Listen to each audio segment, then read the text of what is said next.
Of you. Today we study series and parallel combination of resistance. इस topic के basis पे Rajasthan board के बच्चों को जो बुकलेट के एग्जाम्पल हैं 5.10, 5.11, 5.12 और 5.13 और जो न्यूमेरिकल प्रॉब्लम है 5.2, 5.3 एंड 5.4, ये टोटल आपके पास 7 क्वेश्चन सॉल्व करने हैं। और इस लेक्चर के एंड में हम मल्टीपल चॉइस में 7 और शॉर्ट क्वेश्चन में 6 नंबर का क्वेश्चन सॉल्व करेंगे जो इस टॉपिक के ऊपर बेस्ड है। और ये जितने भी एग्जांपल और न्यूमेरिकल हैं ऑलरेडी मेरे YouTube चैनल पे अपलोडेड है, तो आप वहां जाके इनको सॉल्व कर सकते हैं।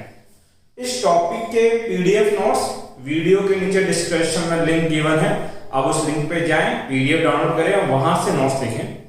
एक्सप्लेनेशन मैं यहाँ बोर्ड पे करूंगा आपके पास। अगर आप लोग चैनल पे नए हैं तो चैनल को लाइक और सब्सक्राइब जरूर करें।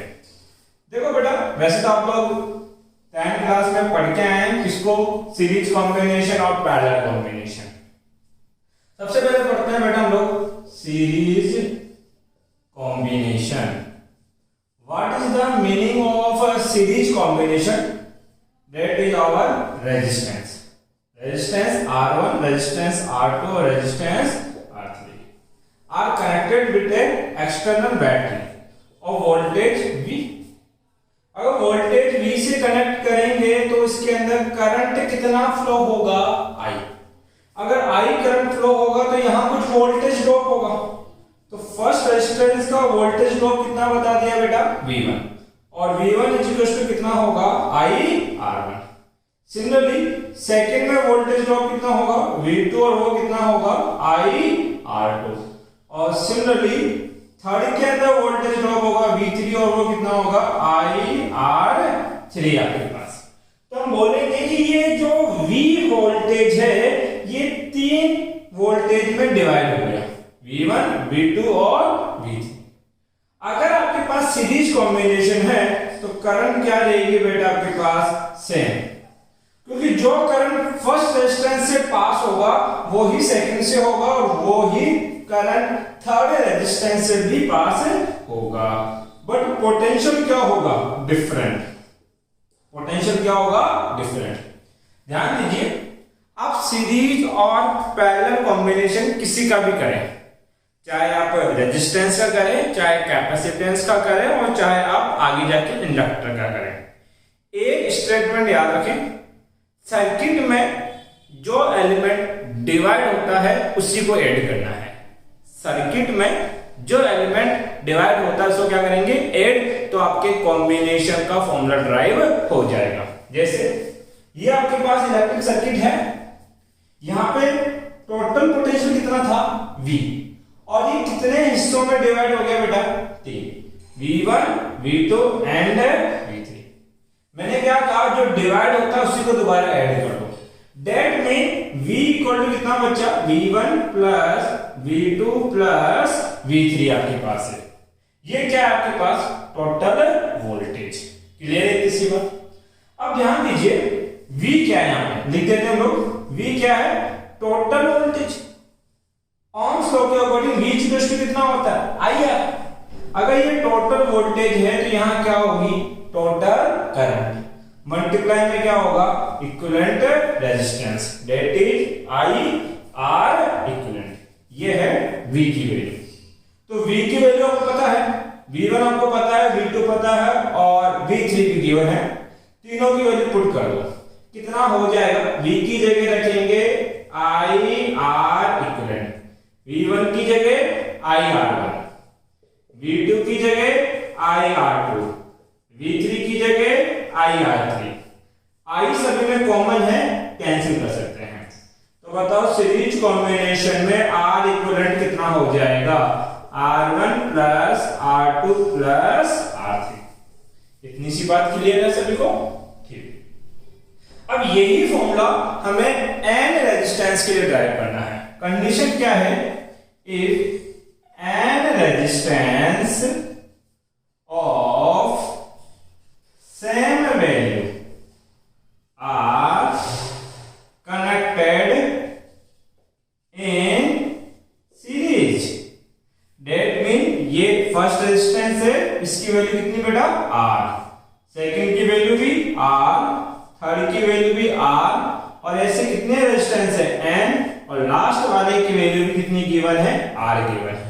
तो N टोटल रेजिस्टेंस है और सबकी वैल्यू क्या है सेम है, और वो कैसे कनेक्टेड है सीरीज के अंदर। तो कॉम्बिनेशन का रिजल्टेंट फॉर्मूला कितना होगा, R इक्विवेलेंट क्या होगा, फॉर्मूला ये होता है R1 plus R2 plus R3।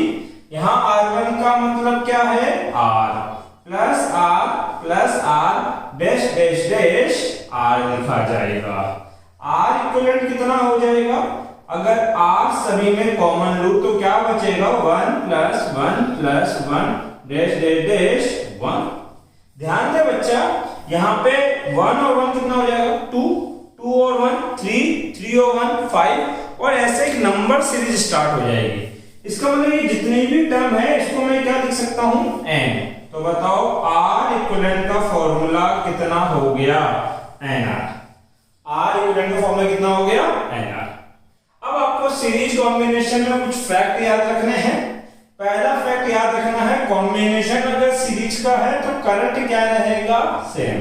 दूसरा फैक्ट याद रखोगे वोल्टेज क्या होगा डिफरेंट। और तीसरा फैक्ट ये याद रखना है कि जो R इक्विवेलेंट होगा वो लार्जर होगा कॉम्बिनेशन के मैक्सिमम रेजिस्टेंस की वैल्यू से भी। क्या कह रहा हूं बच्चा मैं, R equivalent is larger to R maximum. कैसे सर, यदि ये 5 है ये 7 है और ये कितना है बेटा 10, तो बताओ कॉम्बिनेशन की मैक्सिमम रेजिस्टेंस की वैल्यू कितनी है 10। R इक्विवेलेंट कितना होगा 5 और 7 12 और 10 कितना 22। तो जो R इक्विवेलेंट आएगा वो कॉम्बिनेशन के मैक्सिमम रेजिस्टेंस से भी क्या आएगा लार्जर देन निकल के आएगा। सेकंड है बेटा पैरेलल कॉम्बिनेशन ऑफ रेजिस्टेंस। तो उसको किस तरह से स्टडी करना है बच्चा, सेकंड क्या होगा पैरेलल कॉम्बिनेशन ऑफ रेजिस्टेंस।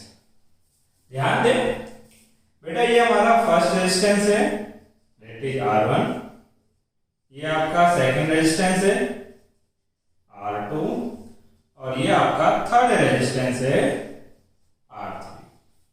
इनको क्या किया बच्चा, आपने एक एक्सटर्नल बैटरी से कनेक्ट कर दिया जिसका पोटेंशियल कितना है V।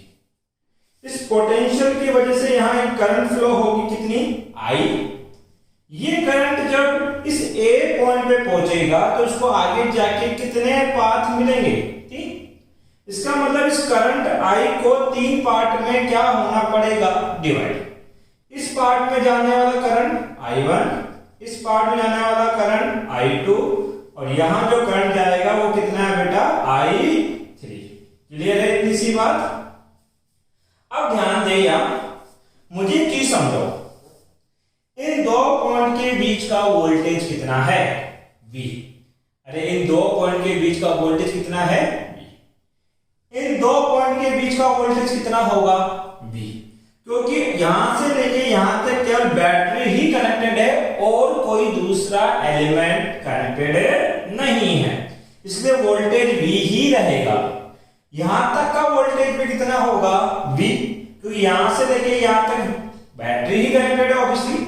फिर A से B पॉइंट का वोल्टेज भी कितना होगा V ही होगा। तो हमने बोला A टू B पॉइंट का वोल्टेज क्या होगा V। इसका मतलब एक बात समझ में आई, ये R1 जो है वो किसके बीच कनेक्टेड है, point A two point B, और A से लेके B पॉइंट का वोल्टेज कितना बता रहा हूं मैं V। इसका मतलब R1 को कितना वोल्टेज मिलेगा R2 को भी कितना मिलेगा V, क्योंकि ये भी A और B पॉइंट के बीच में है, और R3 को भी कितना मिलेगा V। बताइए करंट का इक्वेशन क्या दिखाता, I बराबर होता है V अपॉन R। तो R1 में करंट कितना है I1, वोल्टेज कितना है V। तो करंट की इक्वेशन क्या हो जाएगा बेटा के पास, I1 equal to V by R1। I2 equal to क्या होगा V बाई R2, और I3 इक्वल टू कितना होगा V बाई R3। हमें इसमें I1 की इक्वेशन पता है, यहाँ I2 पता, यहाँ क्या पता है I3 पता है। अगर मैं ये बोलूं ये I टोटल करंट है तो ये V क्या होगा टोटल वोल्टेज। वोल्टेज कितना है V, तो बताओ ये R क्या लिखा जाएगा टोटल रेजिस्टेंस। फॉर्मूला देखो, अगर I टोटल करंट, यहां देखो अगर I1 था तो रेजिस्टेंस क्या लिख लेते R। अगर ये equivalent current total amount of current है तो इसको क्या लिखना पड़ेगा टोटल रेजिस्टेंस। और ये टोटल रेजिस्टेंस हमने कितना मान लिया R इक्विवेलेंट।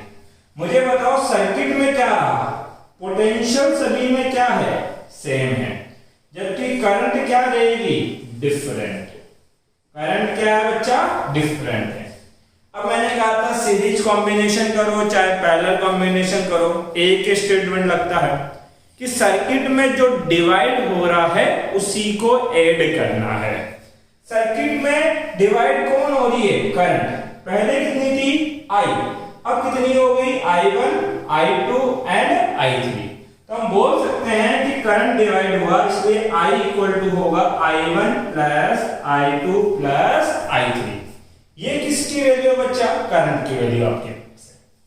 अब I का मतलब कितना है V अपॉन R इक्विवेलेंट।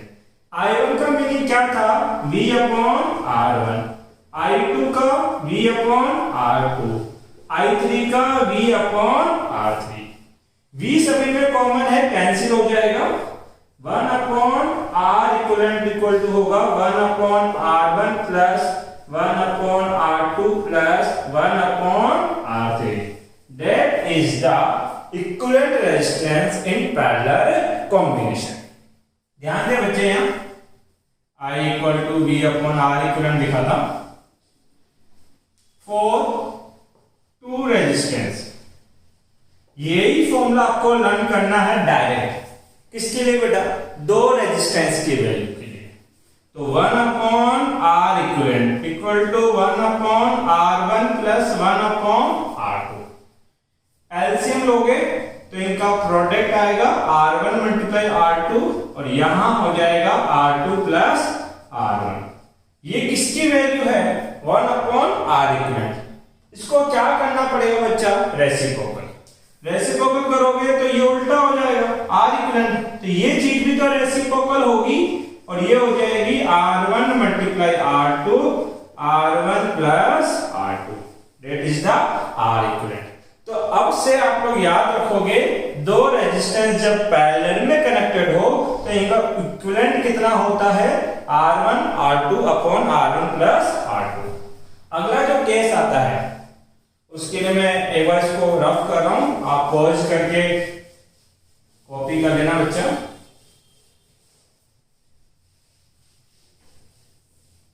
ध्यान दे, if n resistance of same value are connected in parallel combination,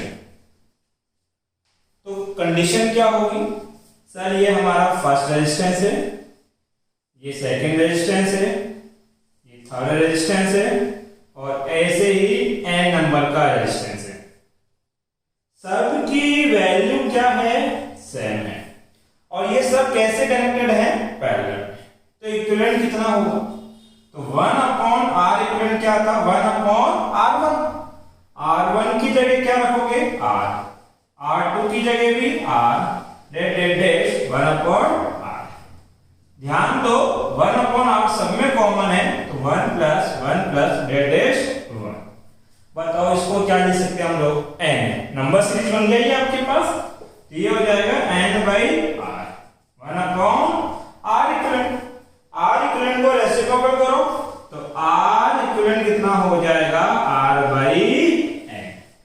इसका मतलब है कि अगर आपके पास सेम अमाउंट के रेजिस्टेंस है और वो पैरेलल में कनेक्टेड हो तो उनका रिजल्टेंट कैसे निकालेंगे, किसी भी एक रेजिस्टेंस की वैल्यू रख दो और कितने हैं वो उनका नंबर से डिवाइड कर दो तो आपके आर इक्विवेलेंट की वैल्यू कैलकुलेट हो जाएगी। ये आपके पास क्या है, पैरेलल कॉम्बिनेशन। यहां फैक्ट क्या याद रखना है कि करंट क्या था, डिफरेंट, वोल्टेज क्या होता है इनमें, सेम, और जो आर इक्विवेलेंट है वो लेस देन होगा किसकी वैल्यू से, जो मिनिमम रेजिस्टेंस होगा सर्किट का। जैसे मान लीजिए ये सर्किट है, इसमें ये 4 रेजिस्टेंस कनेक्टेड हैं, इसकी वैल्यू आपके पास है 1 ओम, इसकी वैल्यू है 2 ओम, इसकी वैल्यू है 3 ओम और इसकी वैल्यू कितनी है 4 ओम। जब आप इन चारों रेजिस्टेंस को पैरेलल कॉम्बिनेशन में सोल्व करोगे तो जो आर इक्विवेलेंट आएगा वो इस सर्किट की मिनिमम वैल्यू से भी लेस देन आएगा। इस सर्किट की सबसे छोटी वैल्यू क्या है, 1। दैट मीन यहां आर इक्विवेलेंट हमेशा 1 से क्या आएगा, छोटा। अगर सॉल्यूशन में आपकी वैल्यू उसके मिनिमम से ज्यादा आ रही है, मतलब आपका सॉल्यूशन क्या है, गलत है। इस बात का ध्यान रखें। अब हम लोग सीरीज और पैरेलल कॉम्बिनेशन के कुछ 2-4 क्वेश्चन करेंगे। क्वेश्चन क्या है, ध्यान दें। फर्स्ट क्वेश्चन जो मैं सॉल्व कर रहा हूं वो ये है, एक वायर है, क्या बेटा, एक वायर, और इस वायर का रेजिस्टेंस बोल दिया कितना बेटा, 4 ओम है। वायर का रेजिस्टेंस कितना है, 4 ओम।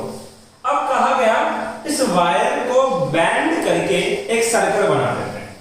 इस वायर को बैंड किया, क्या बना दिया, सर्कल, और बोला है इसके डायमीटर के 2 पॉइंट, एक पॉइंट ये रहा और एक पॉइंट ये रहा। यहां ए बोल दीजिए और यहां क्या बोल दीजिए, बी। बताइए अब इसको जब सर्कल में कनेक्ट करेंगे तो इसका इक्विवेलेंट रेजिस्टेंस कितना होगा। मुझे एक चीज बताओ, यहां पे जब आप किसी वायर को सर्कल में बाउंड करोगे तो क्या इसका क्रॉस सेक्शन एरिया, इसकी रेजिस्टिविटी और इसके लेंथ, क्या इनमें से किसी चीज में कोई चेंजेस होगा क्या। देखो बेटा ये वायर है और ये इसका क्या है, क्रॉस सेक्शन एरिया। आप चाहे से इसको स्ट्रेट लाइन में रखो या चाहे से सर्कल में बाउंड कर दो, सेम ही रहने वाला है, मतलब इसमें कोई चेंज नहीं होगा। रेजिस्टिविटी का मतलब मटेरियल पे डिपेंड करती है, तो अभी भी ये जिस वायर अगर कॉपर का है तो कॉम्बिनेशन के बाद भी किसका रहेगा, कॉपर का ही रहेगा, मतलब इसमें भी कोई चेंज नहीं होगा। बट लेंथ ध्यान रखना, पहले कंप्लीट लेंथ 2 पॉइंट बताते थे, ए और बी जो थे वो कंप्लीट लेंथ के पॉइंट थे, लेकिन अब ए और बी हाफ लेंथ ऊपर आ गई है, तो हाफ लेंथ कहां आ गई है, नीचे। इसका मतलब ऊपर वाले का लेंथ कितना है, l/2, नीचे वाले का लेंथ कितना है, l/2। अब इनके बीच में 2 पॉइंट आ गए। पहले ये दोनों पॉइंट पूरी l लेंथ के बीच में थे, अब ये 2 पॉइंट l/2 लेंथ के बीच में है। बताओ R इक्वल टू कितना होता है, ρl/a। ये दोनों कांस्टेंट है तो रेजिस्टेंस डायरेक्टली प्रोपोर्शनल टू क्या होगा, लेंथ। पहले L लेंथ का रेजिस्टेंस कितना था, 4 ओम। अगर लेंथ हाफ करोगे तो रेजिस्टेंस की वैल्यू भी क्या हो जाएगी, हाफ। इसका मतलब इस ऊपर वाले का, ये जो ऊपर वाला है, इस l/2 लेंथ का जो रेजिस्टेंस है वो कितना होगा आपके पास, R/2। अरे भैया जब लेंथ हाफ करी तो रेजिस्टेंस भी क्या करना पड़ेगा, हाफ, और R की वैल्यू कितनी है, 4, तो इसकी वैल्यू कितनी हो जाएगी बेटा, 2 ओम। बताओ नीचे वाले की वैल्यू भी कितनी होगी, 2 ओम, और ये होंगे पॉइंट ए और बी। अब बताएं पॉइंट ए और बी किस तरीके से कनेक्टेड है। ये दोनों कनेक्टेड है बेटा किसके अंदर, पैरेलल में। और 2 रेजिस्टेंस के पैरेलल कॉम्बिनेशन का फॉर्मूला मैंने बताया है, R इक्विवेलेंट इक्वल टू होता है R1 multiply R2 upon R1 plus R2। 2 multiply 2 करें 4 और 2 प्लस 2 करें 4, कैंसिल आउट कितना हो जाएगा, 1 ओम। या फिर जो सेम रेजिस्टेंस वाला फॉर्मूला था वो कितना था, R equivalent equal to R/N। ये तब लगता है जब रेजिस्टेंस के कॉम्बिनेशन में जितने भी अटैच हैं सब की वैल्यू क्या थी, सेम। ये 2 ओम है तो ये भी कितना है, 2 ओम, तो एक की वैल्यू रख लो, कितने आएगी, 2। और ऐसे कितने हैं, 2 है, कितना आ जाएगा, 1। देखो दोनों से रिजल्ट क्या आया है, सेम। एक क्वेश्चन है, इसको पॉज करके स्क्रीनशॉट ले सकते हैं आप लोग। इसके बाद सेकंड क्वेश्चन जो हम सॉल्व करने वाले हैं, सेकंड क्वेश्चन इस तरीके से कुछ, मैं नॉर्मल क्वेश्चन नहीं बता रहा, जिसमें थोड़ा सा हल्का सा कंसेप्ट है, वो क्वेश्चन हम लोग सॉल्व करने की कोशिश कर रहे हैं। हमारी तरफ बारिश स्टार्ट हो गई है तो शायद आपको पानी की आवाज भी आ रही हो, बट क्या करें, लेक्चर तो पूरा रिकॉर्ड करेंगे। देखिए ये 10 ओम है, ये भी 10 ओम रेजिस्टेंस है, ये भी 10 ओम है, ये भी 10 ओम है, और ये है 5 ओम, और ये भी कितना बेटा 5 ओम। और आपसे बोला गया है कि ए और बी पॉइंट के बीच का इक्विवेलेंट रेजिस्टेंस आप कैलकुलेट कीजिए। तो किस तरीके से कैलकुलेट करेंगे, ध्यान दो, मुझे एक चीज समझाओ, ये पॉइंट क्या है सर, ए है, तो बताओ इस पॉइंट को भी क्या लिख सकता हूं मैं, ए। अरे क्या लिख सकता हूं, ए, क्योंकि यहां से लेके यहां तक बीच में कोई भी एलिमेंट नहीं है तो पॉइंट सिमिलर होगा। अगर ये पॉइंट ए है तो बताओ फिर ये पॉइंट भी कितना होगा, ए। मतलब इस पूरे आर्म को जबरदस्ती जो बढ़ाया गया है, आप चाहो तो मिला के एक पॉइंट भी कर सकते हो, क्योंकि ये तीनों एक ही पॉइंट है। सिमिलरली ये बी है तो ये भी कितना होगा, बी, और ये भी कितना होगा बच्चा, बी आपके पास होगा। अब ध्यान दे, इस पॉइंट को क्या मान लो, सी। तो इस पूरे सर्किट में मुझे कितने पॉइंट दिखाई दे रहे हैं, 3। एक तो है ए, एंड में है बी, और बीच में क्या है, सी।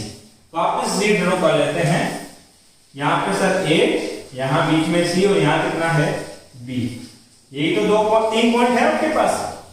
एक चीज समझाए, ये रेजिस्टेंस किन 2 पॉइंट के बीच में कनेक्टेड है, सर ये कनेक्टेड है ए टू बी के बीच में। तो ऐसा करो, ए से लेके बी के बीच में इसको कनेक्ट कर दो, कर सकते हैं इससे कनेक्ट। तो कितने ओम का है, 5 ओम का। ये बताओ किसके बीच में कनेक्टेड है, ए टू बी। सर इसको भी ए टू बी कनेक्ट कर दो। मैं सर्किट को दोबारा रिसोल्व कर रहा हूं, ये भी कितना है, 5 ओम। ये बताओ किसके बीच में है, ए टू सी। ये लो सर, ये ए टू सी के बीच में कितना, 10 ओम। ये किसके बीच में है, ए टू सी। ये भी ए टू सी कितना है, 10 ओम। ये बताओ बच्चा, ये है B to C. B to C के बीच में कितना, 10 ओम, और इसके नीचे वाला भी बी टू सी के बीच में है, वो भी कितना है, 10 ओम, ये भी 10 ओम। तो ये सर्किट को मैं इस तरीके से भी ड्रॉ कर सकता हूं। अब देखिए इसको सिंपलीफाई करना आसान हो गया। कैसे, आपको दिखाई दे रहा है कि ये दोनों कॉम्बिनेशन कैसे हैं, पैरेलल में। फिर ये दोनों कॉम्बिनेशन भी कैसे हैं, पैरेलल में है। सॉल्व कर लीजिए। देखिए पैरेलल में फॉर्मूला बताएगा, जब वैल्यू क्या हो, सेम, वैल्यू क्या हो, सेम, तो आर इक्विवेलेंट क्या आता है, कितनी है, एक की वैल्यू 10, और कितने नंबर में 2, तो कितना हो जाएगा, 5। इसका मतलब हम इसको अगर सॉल्व करेंगे तो ऊपर वाला 5 ओम एडिटिव, इस पूरे को मैं सॉल्व करूंगा तो इसका कॉम्बिनेशन कितना होगा, 5 ओम। इसको सॉल्व करूंगा तो ये भी तो 10 और 10 ही है, तो इसका कॉम्बिनेशन भी कितना आने वाला है, 5 ओम। और ये नीचे वाला कितना होगा आपके पास बेटा, 5 ओम। बताओ ये 5 ओम और ये 5 ओम कैसे कनेक्टेड है, सर ये दोनों तो सीरीज के अंदर है, और सीरीज में है तो बताओ आर इक्विवेलेंट क्या होता है, R1 प्लस R2।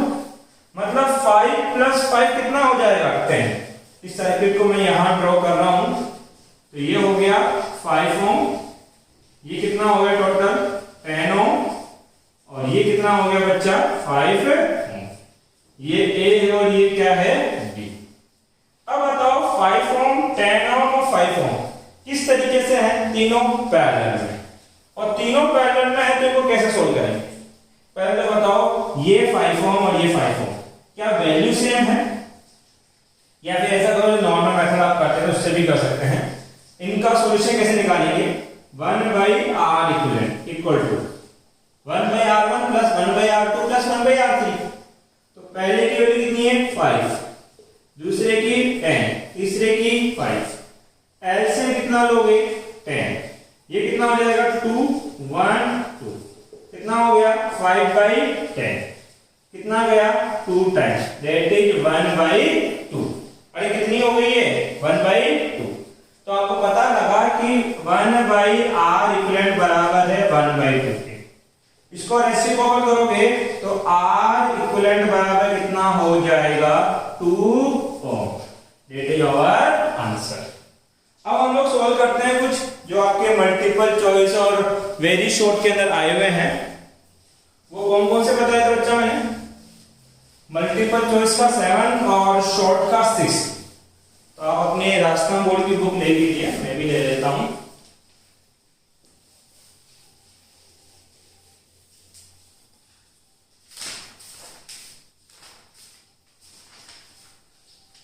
कौन सा था? मल्टीपल चॉइस का 7। हाँ, मल्टीपल चॉइस में 7 क्वेश्चन। क्वेश्चन कह रहा है 5 रेजिस्टेंस ऑफ R ओम। कितने रेजिस्टेंस है? 5। और हर एक की वैल्यू कितनी है बच्चा? R ओम है। First 3 are connected in parallel combination. जो फर्स्ट 3 है उनको तो पैरेलल कॉम्बिनेशन में सॉल्व करना है। ये भी R ओम है, ये भी R ओम है, ये भी कितना है? R ohm. And after that along 2 resistance are connected in series. और बच्चे में दो रेजिस्टेंस हो कैसे है बेटा? सीरीज के अंदर आपके पास है। The equivalent resistance will be.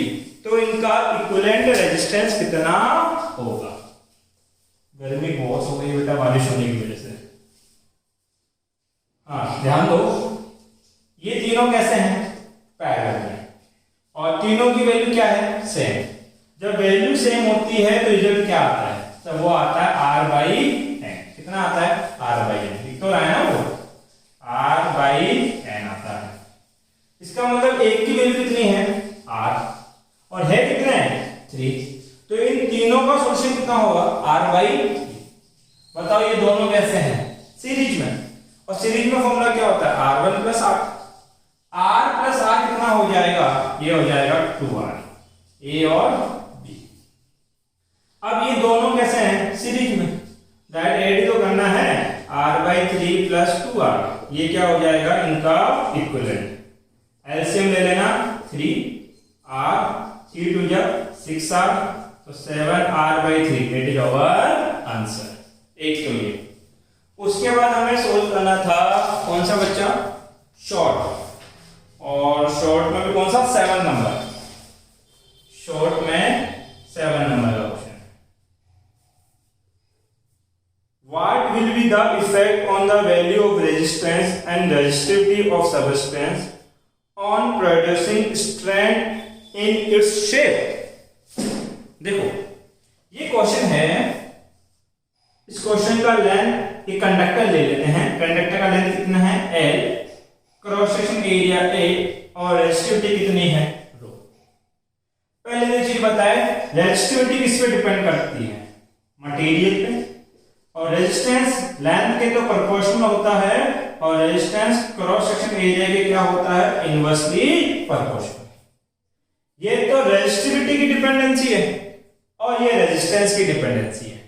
Strain का मतलब है आप उसको स्ट्रेच करते हो और कंप्रेस करके उस ऑब्जेक्ट के साइज में चेंजेस करते हो। मान लीजिए मैंने इसको स्ट्रेच किया, और स्ट्रेच करने की वजह से ये वायर की लेंथ क्या हो गई? बढ़ गई। अगर वायर की लेंथ बढ़ी तो क्वेश्चन पूछ रहा है कि रेजिस्टिविटी और रेजिस्टेंस में से किसकी वैल्यू चेंज होगी। समझाया मुझे इस बात को? क्या वायर को स्ट्रेच करने की वजह से मटेरियल पे कोई फर्क पड़ा? नहीं, मटेरियल वही है। पहले भी कॉपर का था, अभी भी किसका है? कॉपर का। और जब तक मटेरियल चेंज नहीं होगा रेजिस्टिविटी चेंज नहीं होती है। इसका मतलब कि इन दोनों स्टेज में रेजिस्टिविटी जो है वो तो क्या रहेगी? सेम। क्या रेजिस्टेंस चेंज होगा? Yes sir. पहले रेजिस्टेंस कुछ और होगा, बाद में रेजिस्टेंस कुछ और हो जाएगा, क्योंकि रेजिस्टेंस शेप पे डिपेंड करता है। अगर आप उसकी शेप को कम या ज्यादा करोगे तो रेजिस्टेंस की वैल्यू भी इफेक्टेड होगी। तो रेजिस्टेंस क्या हो जाएगा? चेंज। इसने यही पूछा था इन दोनों में क्या होगा। रेजिस्टिविटी क्या रहेगी? रिमेन सेम, और रेजिस्टेंस क्या हो जाएगा? चेंज। अगर इस टॉपिक से रिलेटेड आपके कोई डाउट है तो आप कमेंट बॉक्स में पूछ सकते हैं। Thank you.